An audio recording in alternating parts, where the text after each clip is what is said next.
Hello, I'm Alex Davies, founder of Wealth Club, and today I'm with Oliver Brown of RC Brown to talk about their AIM Inheritance Tax Service.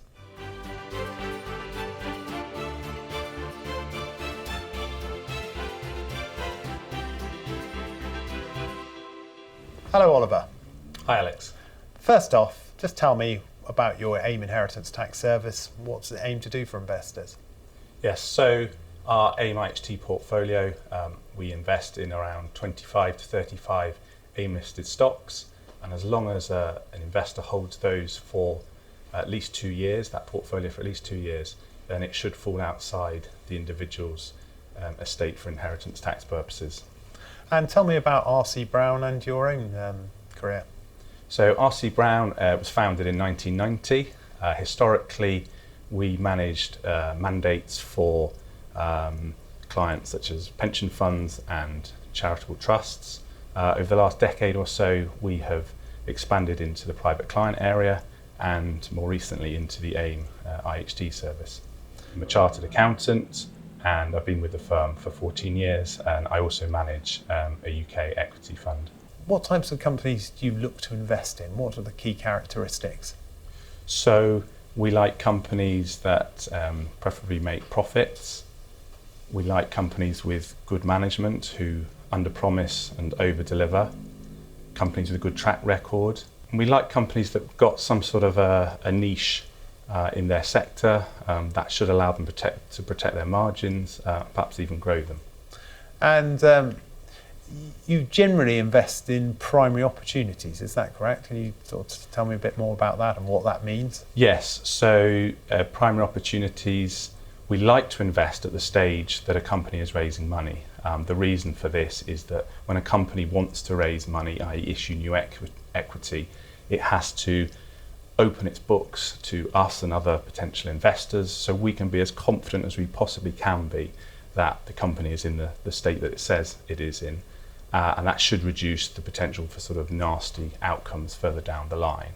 We're also typically buying in at a discount to the prevailing market price as well, because if a company wants to issue new shares, it usually does that at a discount, so we can then buy in at a rate that is typically lower than that of a normal investor. And are you getting plenty of opportunities at the moment to invest? Yes. 2020 has been a busy year. There are plenty of companies on the AIM market that are growth companies and have had a relatively good pandemic, and therefore are looking to raise money in order to expand their services. And are the types of companies you'd avoid? Are there any red flags? Yes, so companies that are very early stage, we perceive them as potentially higher risk, and we find them harder to value. And can you give me some examples of recent investments you've made? Yes, so over the summer we invested in a pharmaceutical company called Open Orphan. It's involved in vaccine testing. Clearly at the moment it's very, very busy because as large global pharmaceutical companies search for and develop a vaccine for COVID-19, they are involved in the testing of those vaccines to ensure that they are safe and that they work.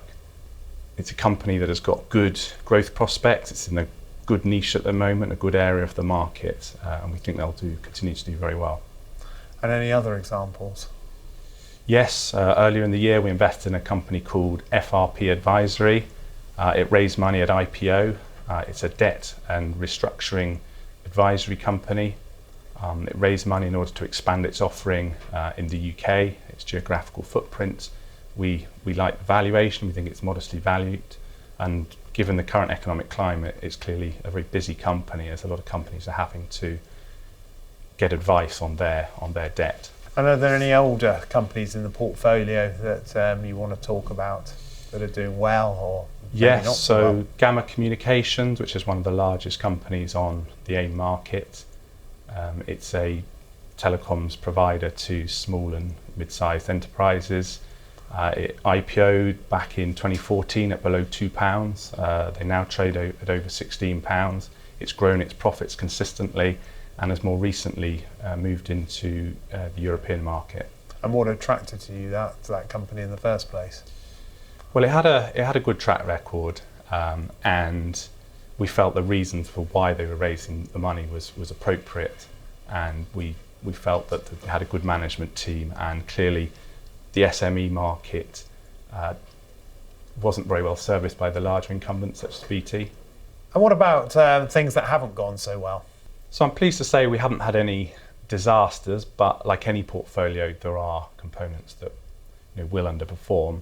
And this year, some of the older economy stocks, such as construction, travel, leisure, have definitely had a harder time. Last year, we invested in a company called Brickability that IPO'd. It's a supplier of bricks to the large housing manufacturers, and they have had a harder time. Obviously, they've had lockdown, and so it's just going to take longer for that company. It is still profitable, but it's going to take longer for that company to put its plans at IPO into fruition. And in general, how has the pandemic treated you and the companies you invest in? The AIM market, in my view, has had something of a coming of age this year. It's 25 years old now, and back in the financial crisis of 2008, 2009, the AIM market fell around about 60% from peak to trough. Now, this year, it fell sharply in line with other global financial markets, but actually has rebounded much more sharply and is actually only trading down a few percentage points, which is a massive outperformance relative to the FTSE All-Share. And one of the reasons for that is because its businesses are younger, they're more nimble, and they're involved in more the new economy, so technology and healthcare stocks. When do you decide it's time to sell a stock? We have the fortunate position of always having some new opportunities to look at by our primary opportunities approach. So we're always reviewing what's in our portfolio, but we're also looking at what is coming down the line. And if there's a company that is raising money that we like the look of and we want it in our portfolio, then we will look to sell something in the portfolio to make way for it. Now, that may be a company that's in a similar sector. It may be a company that we are starting to get a bit concerned about or is underperforming. And is there much portfolio turnover? We're active because, as I say, because of the primary opportunities that come to us, we're not afraid to sell out of our positions in order to take new positions that we see are better. So yes, we are active. And if someone came to see you looking to invest in your AIM ISA, how risky would you tell them it was? How risky do you think this market is? So what I'd say to an investor is they are having quite a concentrated portfolio of around 25 to 35 stocks, which is almost certainly going to be more concentrated than other portfolios they may have, such as their pension. They will have to accept that there is likely to be more volatility in such a portfolio because the companies are smaller and can be illiquid, but there is good opportunity for capital growth in the AIM market. And finally, if someone wants to invest in an AIM inheritance tax service, why should they choose you? So our primary markets approach allows us to invest at the time that a company is raising money, and that is important because the company has to bear all to the market, so we can do our due diligence and we can be confident that there's no nasty outcomes coming down the line. We're also buying at a discount to where the shares are typically trading at, which gives our investors the potential for actually a better return. Also, we manage money in this service. There's family money in it, there's relatives, there's other friends of family. So I can honestly say that we look after that money like it's our own, and we're very, very careful with individuals' investments. Oliver Brown of RC Brown, thank you very much. Thank you.